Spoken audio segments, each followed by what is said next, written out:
That's So, it. I got more on my honorable mention, but that's it as far as my so top I five. noticed no one named Checkmate by Jada Kiss. Put Your Hands Up, Billy Siegel diss. No one named anything by Eminem. Kill Shot, Can a Bitch. No one named Lost Ones by Lauryn Hill. Is this in anyone's honorable mentions? I I imagine. was None of those, I but I was have just going.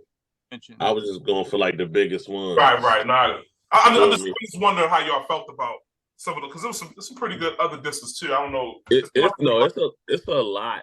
You feel me? Like I could throw.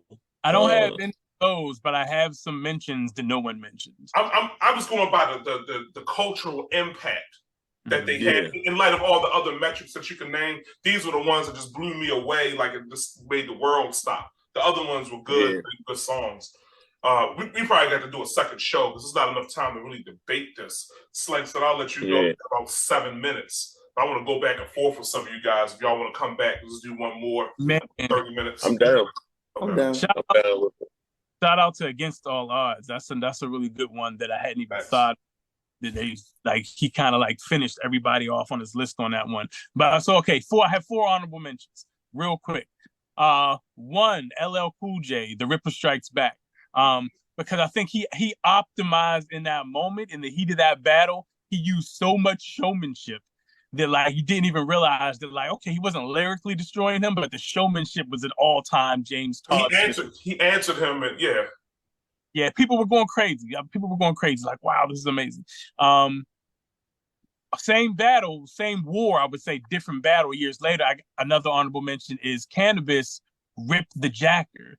Yes. He performed the lyrics to Rip the Jacker a cappella in England in this live show that was recorded time when people didn't have audio from live shows. He had to pause every half a bar to wait for the crowd to calm down. Like that shit is fucking all time crazy. Another honorable mention, real quick. Takeover. Gotta have Takeover's honorable mention. Yes. Takeover would be the battle song we'd be talking about for decades if Ether didn't happen. I mean, Takeover was so good it forced Ether to happen. Last honorable mention. I can't believe nobody mentioned this. Corrupt, calling out names. Talk about one of the most personal fucking attacks, yo. Like Corrupt was. I ain't heard that one. DMX in that joint, like he was, and everybody else that he went out. Like call out names, at least to me gets an honorable mention. All right, top five. Me and Kareem's top five is so similar that it's freaking disgusting. Like it's crazy. Number 5, Hit 'Em Up. I remember when Hit 'Em Up came out. I was like, and it's like, yeah, it loses some points because of the Outlaws verses. But what's crazy about all those songs the Outlaws were on, they had really good verses, but it was just like, wow, y'all here. But like, Hit 'Em Up is like the ultimate of like lyrical dozens. Like, and then like, I remember the first time we listened to the song, we got the bootleg cassette tape at my friend's grandmother's house. And it like moved my soul to be like a soothsayer. Because I looked over at the picture of white Jesus on his grandmother's wall, and I didn't think about it. It just came out my mouth. I was like, Tupac's gonna die, y'all. And it was crazy. It was like a crazy Ouija board moment. But it Hit 'Em Up. It was like it's a whole experience. Number 4, same screams is the bitch in you. It's calm, the audacity of Common. Like this was common sense Common. Like lyrically went at him. Like, yo, fuck you. It was like the ultimate lyrical fuck you. Like right in your own backyard. He's like, literally, I see the bitch in you. To the point where Cannabis later used it in his ultimate, like Common. You're gonna make the world see it too, mother. Yo, like 3, the bridge is open. He destroyed the whole borough. He destroyed the whole fucking borough. It's like, yeah, you had Snoop in the New York video kicking over buildings in Manhattan. But this was KRS lyrically kicking over the biggest projects complex in the world. He's just kicking it down with his rhymes like, fuck Queensbridge. Like, yeah, I ain't got shit on us. Like it changed the whole culture of hip hop history in terms of like what battles could be on wax. Because before then, largely like high level battles were like in person. He was just like, nah, I'm gonna destroy you and I'm gonna set up the rest of my career at the same time. But like he said in that Beef documentary, had they just not said anything to him in response, there'd be no KRS-One. But the nature of hip hop is that. Like you gotta fucking stand up or you're not gonna be taken seriously, and you waiting for it and you was ready. 2 is a tie. I have a 2-way tie, but it's different from Kareem's 2-way tie. Actually, my 2-way tie is no Vaseline for all the reasons that we stated. Like Jesus Christ, he just went it in all of NWA. Just no Diddy, just all of their rectums got the lyrical rimming, and then And the other one, number two, tied for number two, second round knockout. Second round knockout was a whole cultural moment. Like it was another time where the shiny suits and Diddy and stuff was happening.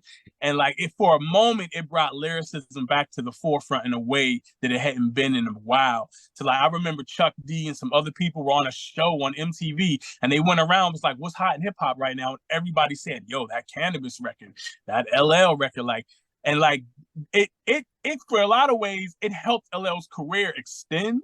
Because it gave, like, he in the liner notes of the GOAT album, he thanks Cannabis for lighting the fire under him again.